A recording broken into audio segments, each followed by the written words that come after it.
ಇವರು ಅವ್ರ ಮೇಲೆ ಆರೋಪ ಮಾಡೋದು, ಇವು ಆರೋಪಗಳಂತ ನಿರಂತರ ನಡೀತಾನೆ ಇರ್ತಾವೆ.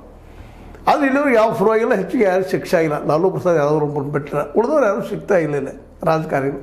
ಅಷ್ಟು ಬರಿಷ್ಠರಿದ್ದಾರೆ ಎಲ್ಲರೂ, ಇದು ಒಬ್ಬರಿಗೆ ಅಂತಲ್ಲ. ಯಾಕಂದರೆ ಕಾನೂನು ಇರೋದು ಜನಸಾಮಾನ್ಯರಿಗೆ ಅಂತ ಅನ್ನೋಂಗೆ ಆಗಿದೆ ಈ ದೇಶದಲ್ಲೇ. ಎಲ್ಲ ಎಮ್ ಎಲ್ ಎಗಳಾಗಿರ್ಬೋದು, ಎಲ್ಲ ಎಂ ಪಿಗಳಾಗಿರ್ಬೋದು, ವಿಶೇಷ ಶಿಕ್ಷೆ ಅನುಭವಿಸೋದು ಭಾಳ ಕಡಿಮೆ. ಹಾಗಾಗಿ ಇಲ್ಲಿ ಸೌದಿಯವರಾಗಿರ್ಬೋದು, ಜೊತೆಗೆ ರಮೇಶ್ ಜಾರಕಿಹೊಳಿ ಅವರಾಗಿರ್ಬೋದು, ಈ ಒಂದು ರಾಜಕೀಯ ಆರೋಪ ಪ್ರತ್ಯಾರೋಪ ಭ್ರಷ್ಟಾಚಾರದಿದ್ದಾರೆ, ಇದರಲ್ಲಿ ಇವ್ರು ಸಿಗೋದು ಭಾಳ ಕಷ್ಟ. ಆದರೆ ಇಲ್ಲಂತ ಅಲ್ಲ, ಅಲ್ಲಿ ಇರ್ತದೆ, ಸಿಗೋದಿಲ್ಲ.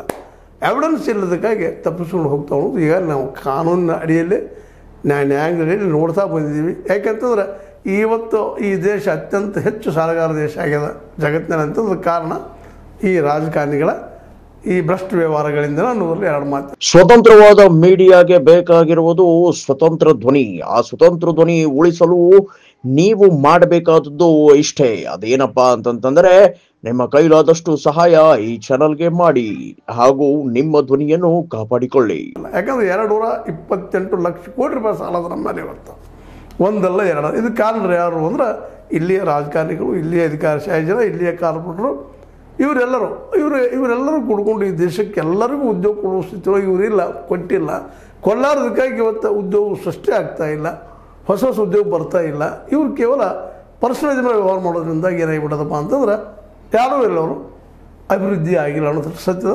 ಮತ್ತು ಶುಗರ್ ಫ್ಯಾಕ್ಟ್ರಿಗಳ ಬಗ್ಗೆ ನಮ್ಮ ರಮೇಶ್ ಜಾರಕಿಹೊಳಿ ಮಾತಾಡಿದ ಸ್ಟೋರಿನಲ್ಲ, ಅದು ಲಾಸ್ ಅಲ್ಲದ ಕೃಷ್ಣ ಇನ್ನುಳಿದ ಫ್ಯಾಕ್ಟ್ರಿಗಳು ಲಾಸಲ್ಲಿದ್ದಾವೆ. ಇಲ್ಲ ಏನಾಗ್ಯದಪ್ಪ ಅಂತಂದ್ರೆ ಅವರು ಅಂದರೆ ರಮೇಶ್ ಜಾರಕಿಹೊಳಿ ಇರ್ಬೋದು ಅಥವಾ ಅವರ ಸಹೋದರರಾಗಿರ್ಬೋದು, ಅವರು ಇವರ ತಪ್ಪುಗಳನ್ನು ಇವರು ಹಾಳು ಮಾಡಿದಾರಪ್ಪ, ಸಾಲ ಮಾಡಿದ್ರು ಅಂತ ಹೇಳ್ಬೋದು. ಅದೇ ಕಾಲ ರಮೇಶ್ ಕತ್ತಿ ಅವರು, ಸೌದಿಯವರು, ಇನ್ನುಳಿದವ್ರ ಜೊತೆಗಾರರು ಕುಡ್ಕೊಂಡು ಇವರು ಹಾಳು ಮಾಡಿದಾರೆ ಅಂತ ಹೇಳುತ್ತದೆ. ಇಬ್ಬರು ಹಾಳು ಮಾಡಿದ್ದೇನು ಸುಳ್ಳಲ್ಲ.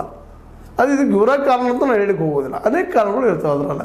ಮತ್ತು ಇನ್ನೊಂದೇನಪ್ಪ ಅಂತಂದರೆ ಇಲ್ಲಿಯ ರಾಜಕಾರಣಿಗಳು ಹೆಚ್ಚು ಕಡಿಮೆ ಹೆಚ್ಚಿಗೆ ಈ ಶುಗರ್ ಫ್ಯಾಕ್ಟ್ರಿಗಳಿಂದ ಬರುವ ಲಾಭ ಅಥವಾ ಮತ್ತೇನೂ ಇರಲಿ, ಅದ್ರ ಮೂಲಕ ತಮ್ಮ ರಾಜಕೀಯ ಬೇಳೆಯನ್ನು, ರಾಜಕೀಯ ವ್ಯಕ್ತಿತ್ವವನ್ನು ಬೆಳೆಸ್ಕೊಳ್ತಾರೆ ಮತ್ತು ಗೆಲ್ಲುವ ಪ್ರಯತ್ನವನ್ನು ಮಾಡ್ತಾರೆ ಅನ್ನೋದನ್ನು ನಾವು ಗಮನಿಸ್ತಾ ಬಂದಿದ್ದೀವಿ. ಒಟ್ಟಾರೆಯಾಗಿ ನಾಳೆ 28ಕ್ಕಂತಿ ಜೋರಿರೋದ್ರಿಂದ ಈಗ ಕೃಷ್ಣಾ ಶುಗರ್ ಫ್ಯಾಕ್ಟ್ರಿಯನ್ನು ಗೆಲ್ಲುವ, ಅದರಲ್ಲೂ ಮುಖ್ಯವಾಗಿ ಅಲ್ಲಿ ಕುಮಟೋಳಿಯವರ ಪರವಾಗಿ ಒಂದು ಭಾಷಣ ಮಾಡಿದಂಥ ರಮೇಶ್ ಅವರು ಮತ ಅಂತ ಯಾಚನೆ ಮಾಡಿದ್ದಾರೆ. ಆರಿಸ್ತಂದ್ರೆ ನಾವು ಲೋನ್ ಮುಕ್ತ ಮಾಡ್ತೀವಿ, ಮತ್ತೇನು ಮಾಡ್ತೀವಿ ಅನ್ನೋಂಥ ಮಾತುಗಳನ್ನು ಭರವಸೆ